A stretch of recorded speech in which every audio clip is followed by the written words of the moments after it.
Shalom, everybody, and welcome to the YouTube channel of TorahTrue.com and RelatableTorah.com. I am your host, Rabbi Ben-Tzion Saloff, and this is the Relatable Parsha-BO.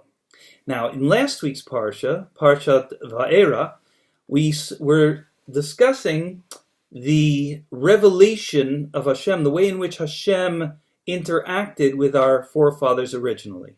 Originally, he interacted with us through the medium of his name, El Shaddai, all-powerful God, who is sufficient. That's what the literal translation of that name is. Meaning that Hashem, God, related to our forefathers originally in such a way that he was an all-powerful God, and he had the sufficient power and ability to provide them with their needs. Then, we are taught through last week's Parsha that he changed the character of that relationship and changed the name through which he interacted with them, the primary way in which he interacted with them, whereby the first name was a name which corresponded to nature, to the natural order of things which Hashem had set up. The new name, or at least new to them at that point, the new way in which he interacted with our forefathers and all of Bnei Yisrael from that point on, was through the name Yud He Vav He, which is pronounced as Adonai. Now, this name is a name which represents an infinite relationship, a relationship which we then had an avenue through which to receive a tremendous divine revelations, and they would come in a way which transcended nature, a way which was wondrous and miraculous. Now, this relationship began when Hashem decided to take us out of Mitzrayim, to take us out of this obscene place where we had been terribly afflicted and treated very badly. It was a place of rampant immorality and idol worship, sorcery, etc.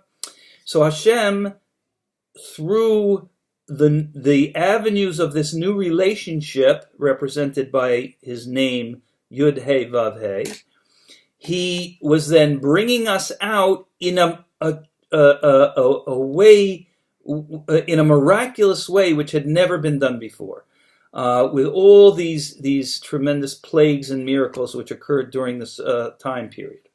Now,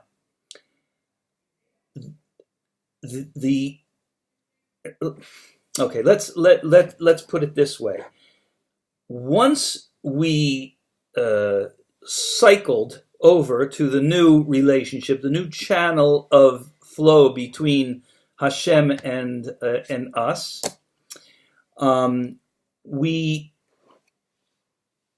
this relationship, the new relationship, is further developed in this week's Parsha.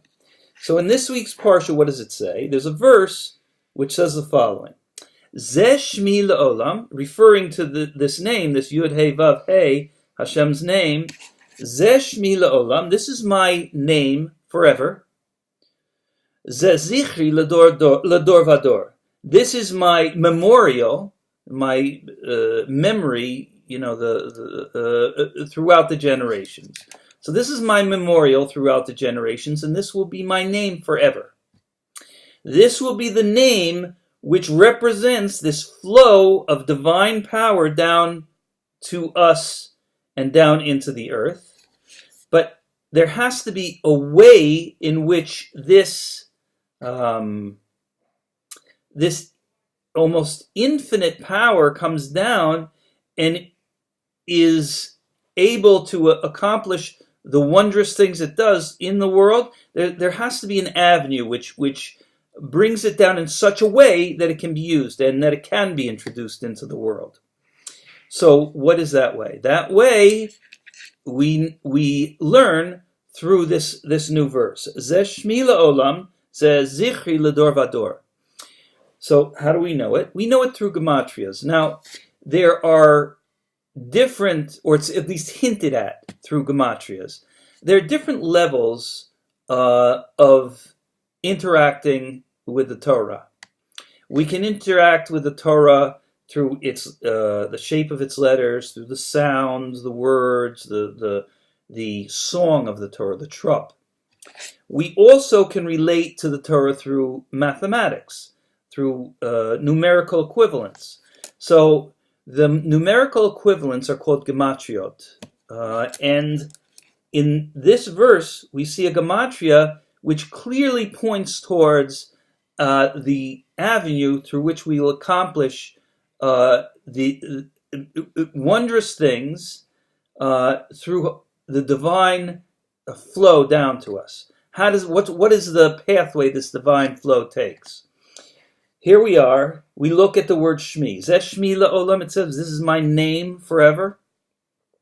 So Shmi, the word Shmi, my name, the numerical equivalent of that, added to the numerical equivalent of the first two letters of Hashem's four-letter name. So you add Shmi and Yud Hey. This equals 365. And 365 is the number of prohibitive commandments in the Torah, meaning thou shalt not.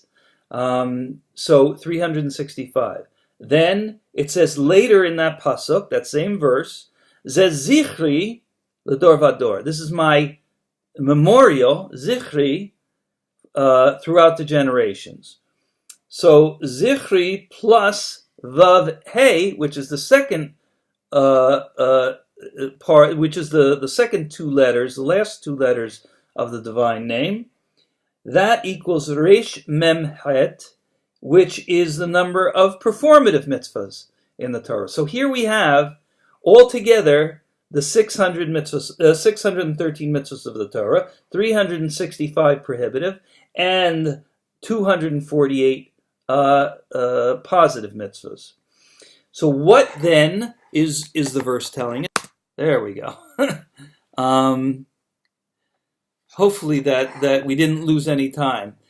So our relationship with Hashem then is based on the Torah. The Torah is the channel through which Hashem causes to flow the wondrous, miraculous relationship between He and I, and that means that through doing with love and fear of Hashem, with love and awe of Hashem, through doing these 613 mitzvahs, we then actualize our status of being Hashem's eternal people. Zichri L'dor Vador. This is my memorial throughout generations. We are His memorial throughout the generations, meaning we stand as His tools through which to rectify all of the world and through the performance of the commandments of the Torah. Now, we are not the only ones who have noticed this relationship. And I want to read to you something which most, if not all of us, have heard at one time or another. However, in this context, it bears repetition. And that is one of the greatest American writers, perhaps the greatest American writer, was the early American writer Mark Twain. Now, Mark Twain wrote an essay about the Jews. And it goes like this. If the statistics are right, the Jews constitute but 0.25% of the human race. It suggests a nebulous puff of stardust lost in the blaze of the Milky Way. Properly, the Jew ought hardly to be heard of, but he is heard of, has always been heard of. He is as prominent on the planet as any other people, and his importance is extravagantly out of proportion to the smallness of his bulk. His contributions to the world's list of great names in literature, science, art, music, finance, medicine, and abstruse learning are also very out of proportion to the weakness of his numbers. He has made a marvelous fight in this world in all ages, and has done it with his hands tied behind him. He could be vain of himself and be excused for it. The Egyptians, the Babylonians, the Persians rose, filled the planet with sound and splendor, and then they faded to dream stuff and passed away. The Greeks and Romans followed and made a vast noise, and they were gone. Other people have sprung up and held their torch high for a time, but it burned out, and they sit in twilight now and have vanished. The Jew saw them all, survived them all, and is now what he always was, exhibiting no decadence, no infirmities of age, no weakening of his parts, no slowing of his energies, no dulling of his alert but aggressive mind. All things are mortal, but the Jews. All other forces pass, but he remains. What is the secret of his immortality?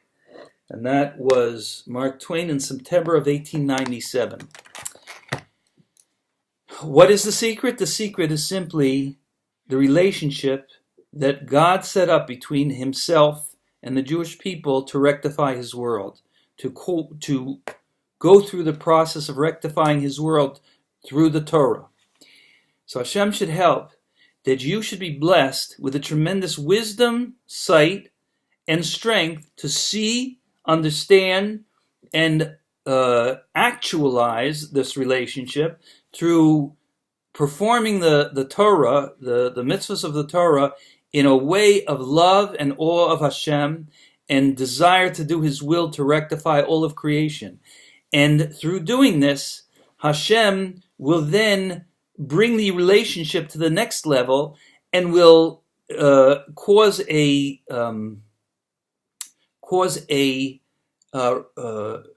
results of the rectification, which are a geula.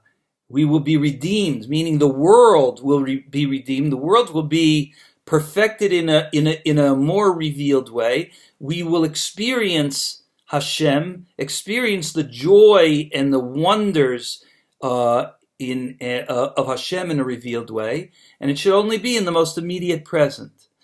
Now, Hashem should help you. Should have a wonderful Shabbos. And by the way, I forgot to tell you, I am now broadcasting from the Holy Land. I'm actually in a place called Bnei Dekalim this Shabbos, and Bnei Dekalim is one of the communities established by the people who were kicked out of Gush Katif. It's a very interesting and wonderful community, great people, and so this class is from Gush Katif. I'm guessing that the next class we may record from Jerusalem. Or somewhere else in Eretz Yisrael. In any case, have a wonderful Shabbos. May God bless you, and I look forward to us being together again soon. All the very best.